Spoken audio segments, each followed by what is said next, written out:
Bonjour à tous, je suis très heureuse de vous retrouver aujourd'hui pour cette neuvième vidéo. J'espère que malgré les temps qui courent et la situation, vous allez bien. Comme convenu, je vais aborder l'histoire de Job, plus en détail bien sûr que dans la dernière vidéo, mais je vais également vous livrer le message, la révélation que je porte en moi depuis plus de 25 ans. Il ne m'a pas été donné de le dévoiler dans mon premier livre, car il n'est même pas remonté à ma mémoire, hein, ni dans le second d'ailleurs. Là, il y a un peu plus de 2 ans, qu'il a refait surface et reste présent dans mon esprit. En novembre, lors de l'émission de Didier Santiago, des studios, nous avions décidé avec Christelle de le dévoiler. Je voulais leur offrir la première. Et lorsque l'émission, fut terminée, nous nous sommes rendus compte que nous avions oublié. Alors au final, Didier, qui n'était pas au courant de cette révélation, était soulagé, que cela ne se soit pas fait parce qu'il avait peur un peu des retombées.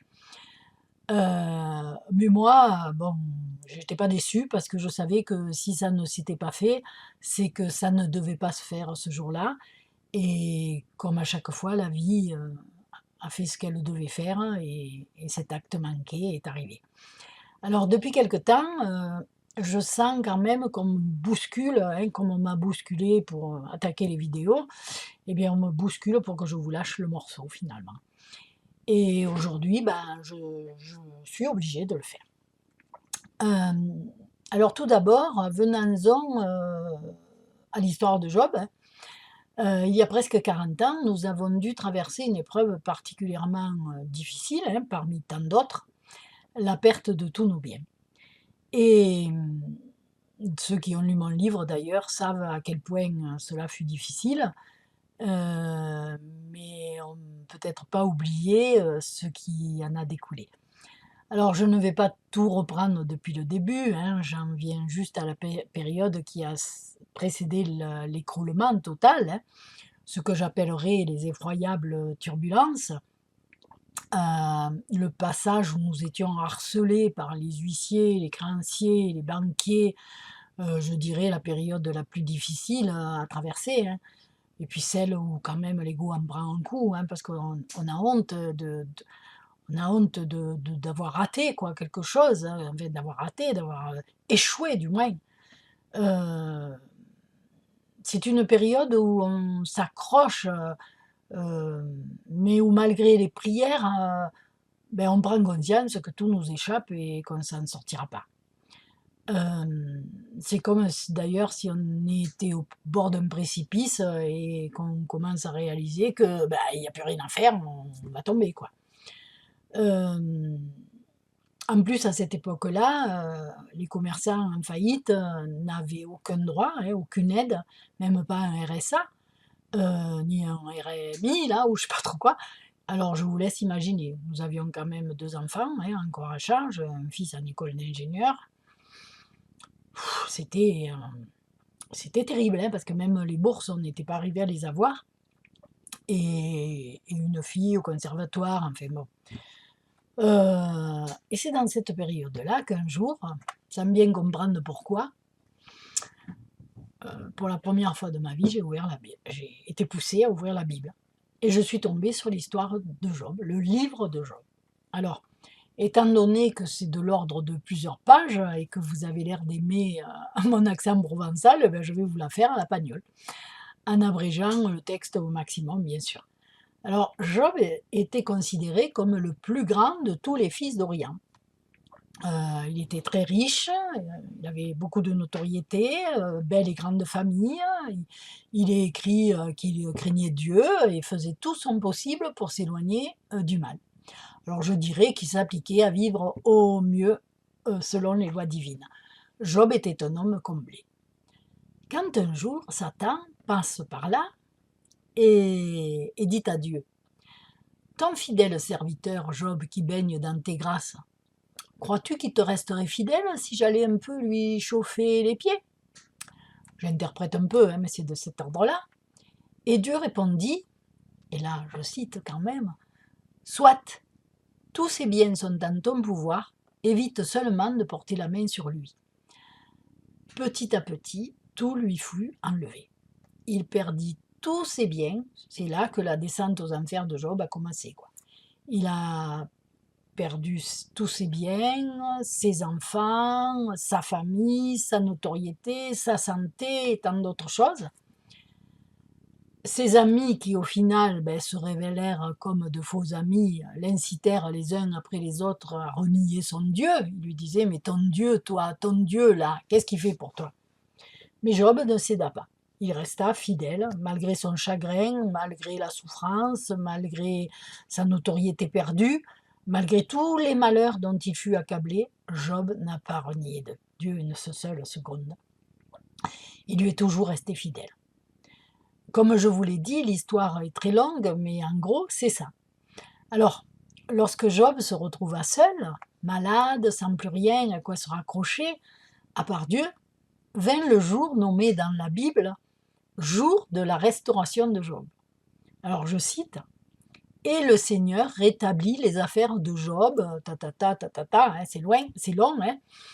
Job vécut encore cela 40 ans, et il vit ses fils et les fils de ses fils jusqu'à la 4e génération. Puis Job mourut vieux et rassasié de jours. » Alors bien sûr, tout cela est symbolique, mais tellement vrai. Au travers de ça se pose la question, Dieu décide-t-il de tout pour nous? Est-il maître de notre bonheur, de notre malheur?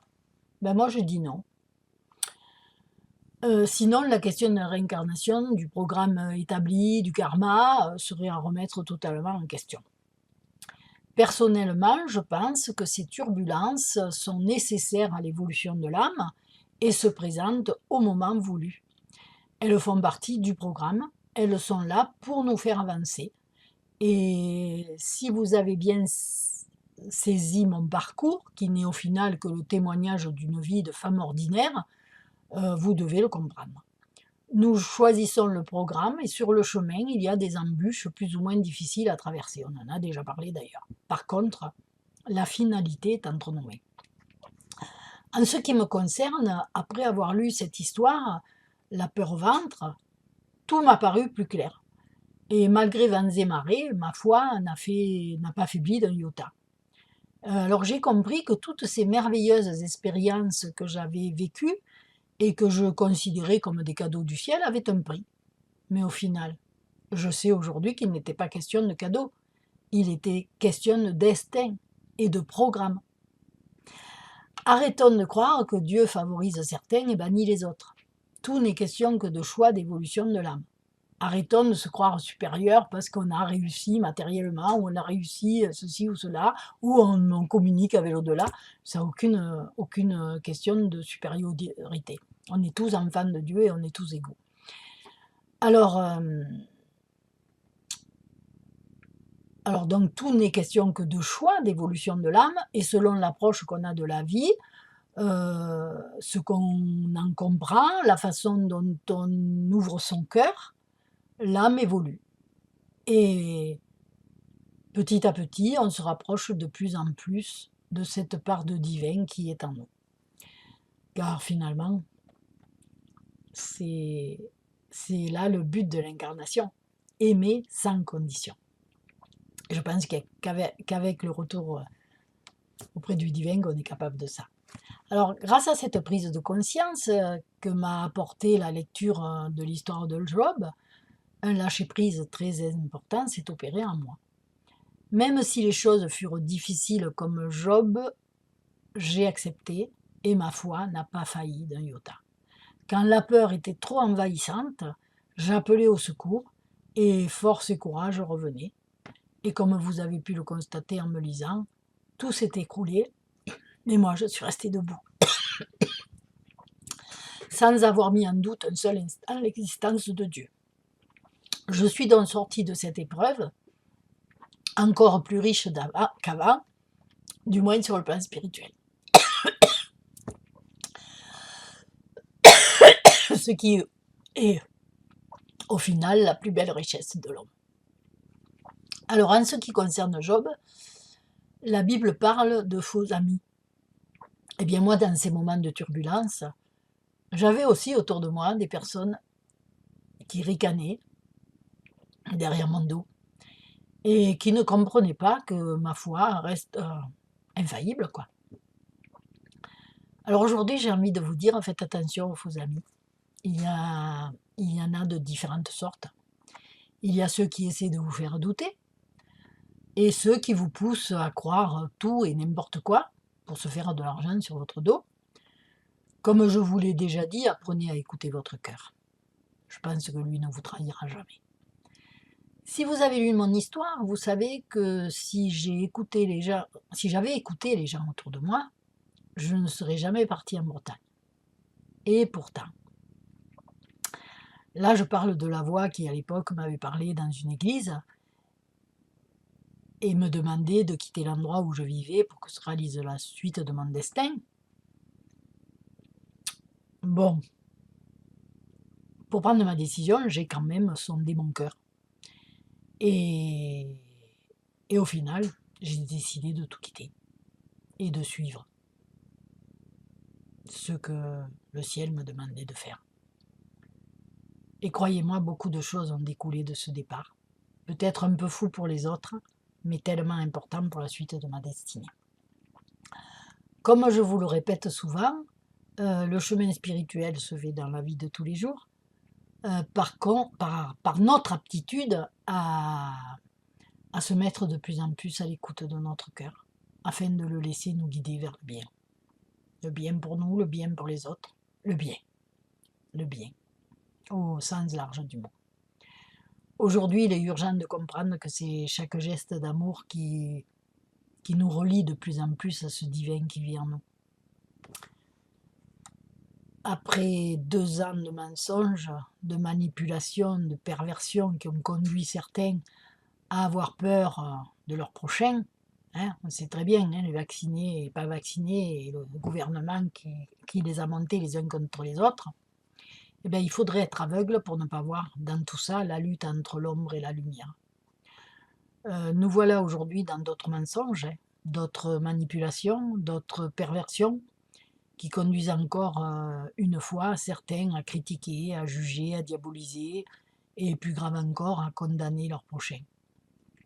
J'ai une amie qui travaille dans un organisme qui dépend, qui n'est pas l'éducation nationale, mais qui dépend de l'éducation nationale. Et elle me disait l'autre jour qu'elle avait une amie dans cette cellule-là qui était russe. Et à laquelle l'autre jour, elle a dit oh là là, tu n'es pas trop inquiète pour ta famille qui est restée en Russie. Et une Russe qui vit depuis très longtemps en France, qui est mariée avec un Français.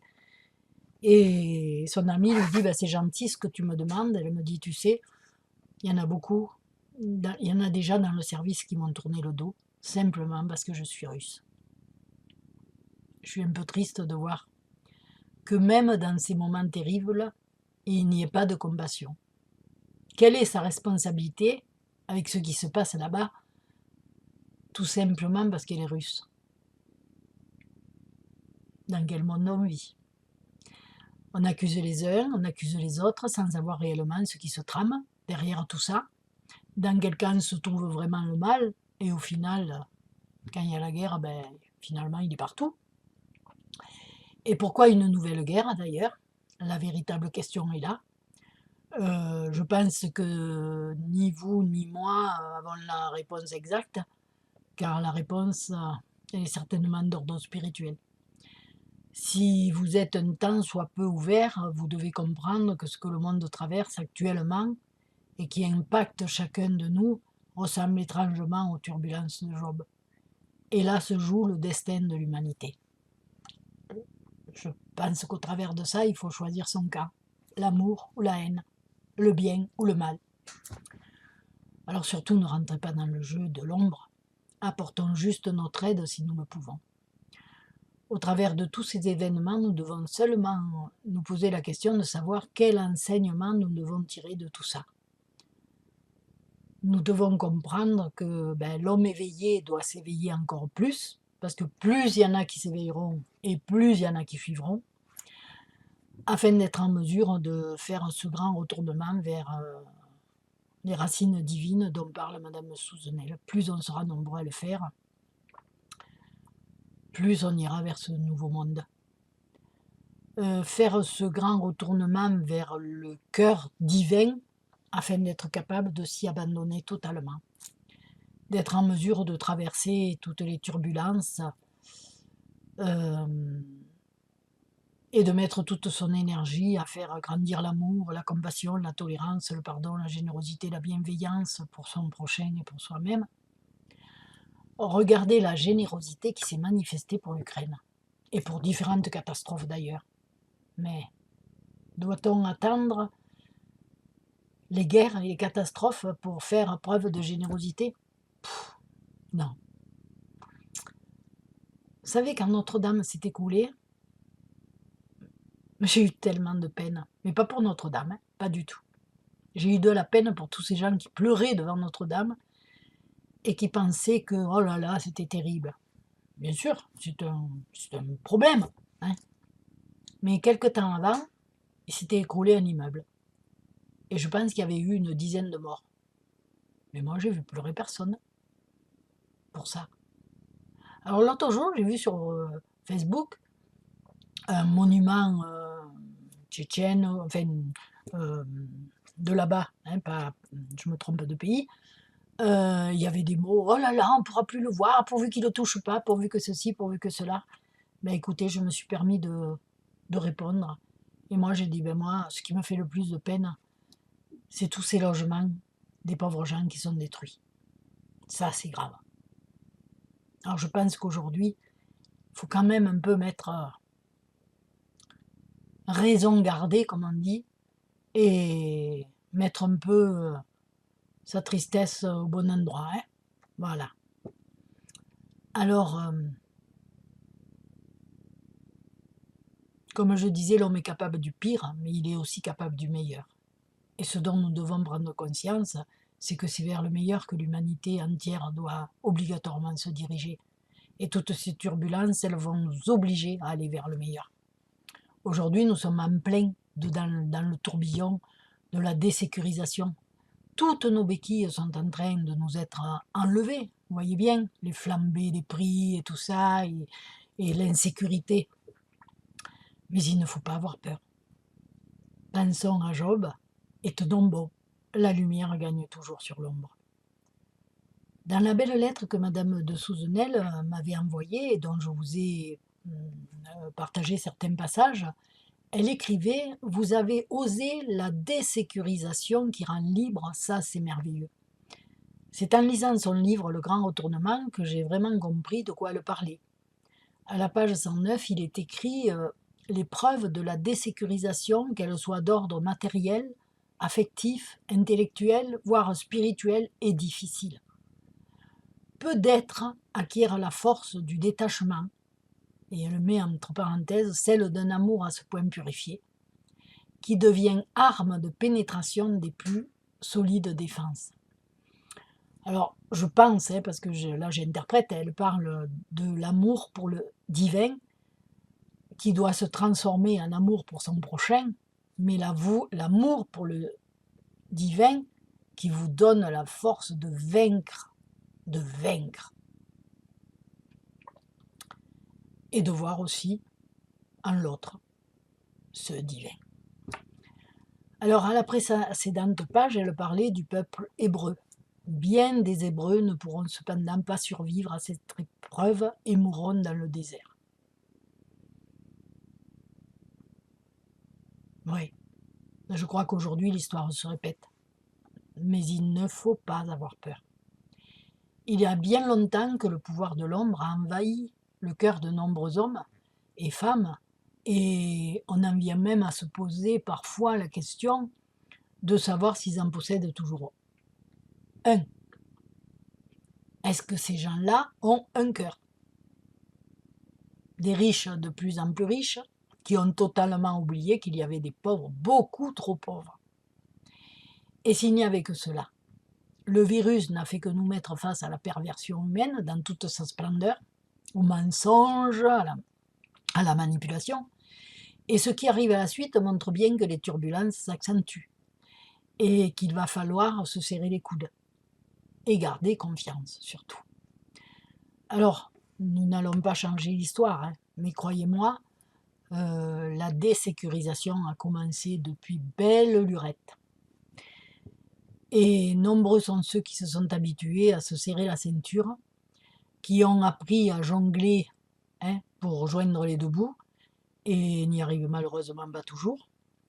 Beaucoup ont baissé le chauffage bien avant qu'on le leur demande pour cause de salaires indécents, de retraites minables, et j'en passe. Et quand je vois ces freluquets du gouvernement vous dire ouvertement « il va falloir que les Français baissent leur chauffage d'1 degré », ben moi j'ai honte pour eux. J'ai honte pour eux, je vous le dis. Quelle humanité! Quelle humanité! Parce que dans tous ces gens-là, qui ont à peine de quoi manger parce que les salaires maintenant deviennent indécents, eh bien il y en a beaucoup qui n'ont jamais baissé les bras. Et ils nourrissent encore l'espoir de voir venir des jours meilleurs. Et aujourd'hui, c'est l'espoir que je dois ramener dans les cœurs. Et surtout dans ceux qui ont peur et se posent de nombreuses questions sur ces événements successifs, qu'il faut bien le dire, sont très déstabilisants et pas très rassurants. Et pourtant, on sera aidé. Je vais donc vous parler de cette expérience, de cette révélation. Je l'ai vécue il y a plus de 25 ans et cette révélation qui nous a été faite au travers de moi, je crois, est bien en lien avec ce qui se passe. C'était un vendredi soir. Nous étions une douzaine d'amis réunis comme nous avions l'habitude de le faire tous les 15 jours. Les sujets abordés étaient spirituels, philosophiques et parfois personnels. Et ce soir-là vint le moment où j'ai senti descendre une énergie d'une puissance incroyable. Elle a envahi mon corps quand soudain, Dieu s'est mis à parler par ma bouche. Et voilà son message. Ce soir, je suis venu vous prévenir. Bientôt, les églises seront détruites. Ils se sont servis de moi pour monter un empire, pour ramasser des richesses. Ils ont trahi ma parole. Certains attendent la venue d'un autre de mes fils. Il n'en est pas question, car je sais qu'on lui réserverait le même sort. Alors j'ai décidé que quand le moment serait venu, je toucherai directement le cœur de tous ceux qui seront prêts pour que se construise enfin ce monde d'amour que vous êtes si nombreux à attendre. J'ai l'impression qu'on y est encore. Nous avons tous pleuré. Il y avait une énergie dans la salle. Ils avaient tous des frissons. Cet instant magique est resté gravé dans nos cœurs, dans le mien, celui de mon mari qui était présent, de sa cousine, de mon amie de cœur Josiane qui fait toujours partie de ma vie, et sûrement des autres, à moins qu'ils aient oublié. Je ne sais pas pourquoi il a fallu si longtemps pour qu'on me demande de le révéler. Peut-être les temps sont proches. Alors si j'ai un conseil à vous donner, ouvrez votre cœur le plus possible, car c'est pour moi. Pour moi, c'est surtout ceux-là qui seront touchés en premier. Les gens de cœur, les gens simples, peut-être les simples d'esprit dont parlait Jésus.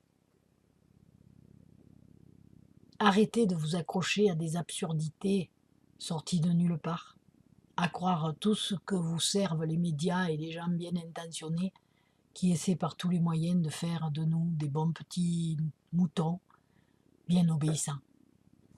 Ne soyez pas tristes de ne pas pouvoir vous payer des stages ou des formations pour vous éveiller spirituellement. Tout ça, n'a rien à voir avec une véritable évolution. Ça peut vous faire du bien, c'est tout. Ne soyez pas malheureux de ne pas avoir un quelconque don.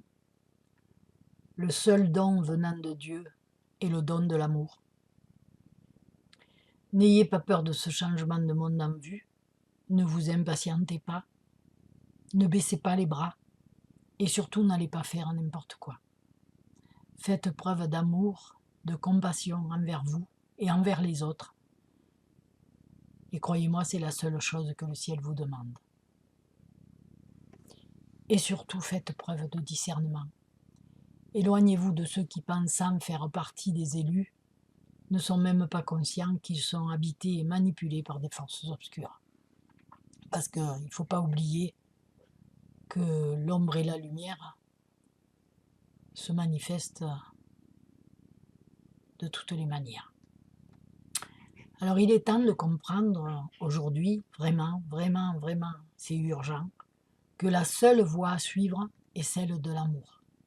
Et cela ne s'apprend que par la conscience du lien profond qui nous unit à Dieu le Père, présent dans le cœur de chacun. Il y a trop longtemps que l'homme s'égare dans les méandres de l'inconnu, pensant qu'il va découvrir la vérité, alors que la vérité se trouve au fond de son cœur. Aujourd'hui, plus que jamais, nous devons revenir à l'humilité christique. Et ce n'est pas gagné. Alors pour vous imager ce que je suis en train de vous dire, je vais vous lire une vieille légende hindoue retranscrite dans mon deuxième livre, à la page 118, et qui est tout à fait adaptée à ce que je vous dis, ce que je sais et ce que Dieu m'a demandé de vous dire. Une vieille légende hindoue raconte qu'il y eut un temps où les hommes étaient des dieux.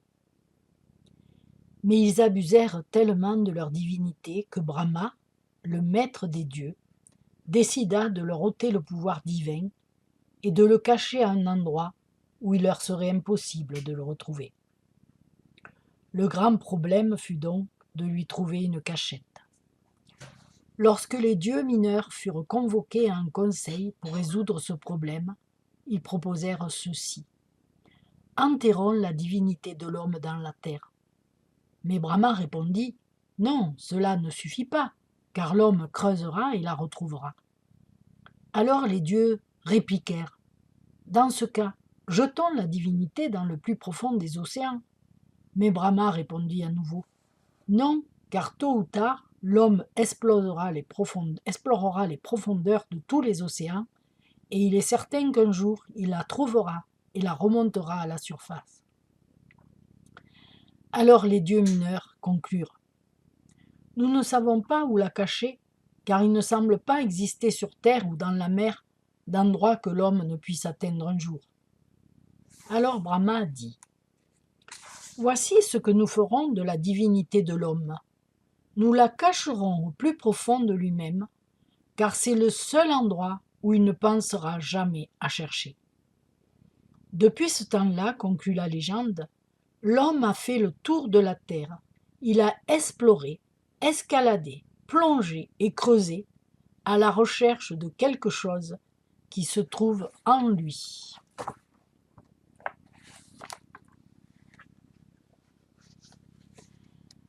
Et là, je tourne l'autre page et je vais vous lire. Je ne me rappelle jamais comment ça s'appelle, de Victor Hugo. J'adore. L'amour, lorsque nous cherchons Dieu, l'amour dit par ici. Alors lorsque nous cherchons Dieu, c'est dans le cœur, par ici.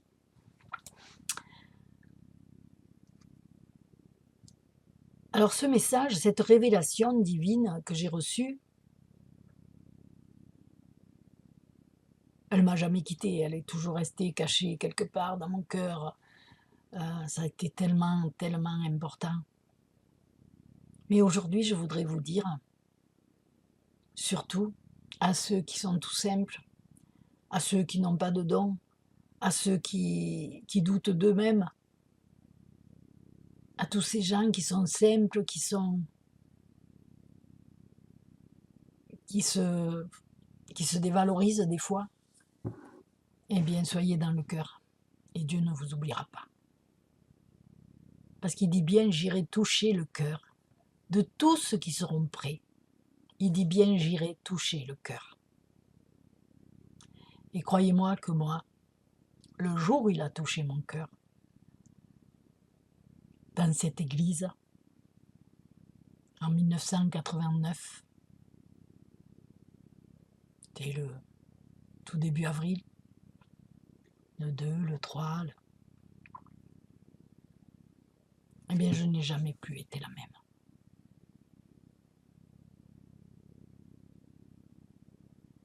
Et pour que ce monde change,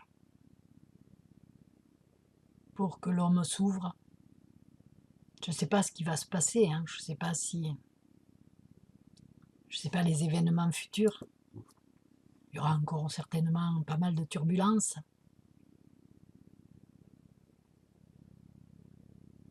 mais je suis sûre que pour construire ce nouveau monde, ce monde d'amour qu'on est si nombreux à attendre, ben, il n'y a que le cœur qui le construira.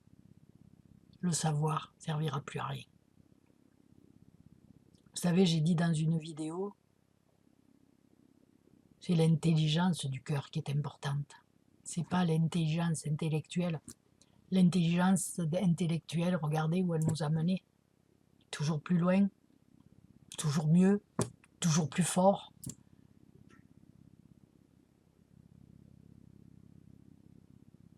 Aujourd'hui, on ne cherche pas à nous soigner, hein. On cherche à nous rendre malades pour faire de l'argent. Mais on va y aller, ne vous inquiétez pas, on y va. Aimez, aimez, donnez autour de vous, écoutez, soyez conciliants, essayez de, de faire la paix si vous êtes en désaccord. Essayez de faire la paix. Essayez de mettre de l'harmonie autour de vous et vous verrez. Vous aurez tout gagné. Voilà. Bon, eh bien, je vous remercie de m'avoir écouté. Et je ne peux pas vous donner le sujet de la prochaine vidéo, je ne sais pas encore. Mais par contre, je vais vous dire un peu, comme font tous les autres, si vous avez des questions, quand même, essayez de me poser des questions ou quand vous mettez des petits messages, ou alors sur mon mail particulier pour que j'essaie de répondre, parce que les lives, je ne sais pas trop encore faire ça. Après, je vous dis, mettez le pouce, aidez-moi pour faire connaître, mais je sais pas le faire moi tout ça, hein. J'ai été commerçante, mais là je suis spirituelle, je suis pas commerçante. Voilà. Donc si vous êtes intéressé par un rendez-vous, si vous avez des soucis, si vous avez des blocages, ben vous me contactez par mail et et si vous voulez mes livres, pareil, enfin voilà, vous savez je crois que vous savez tout ça.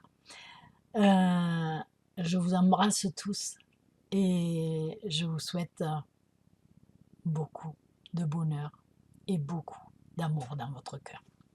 Voilà, à bientôt.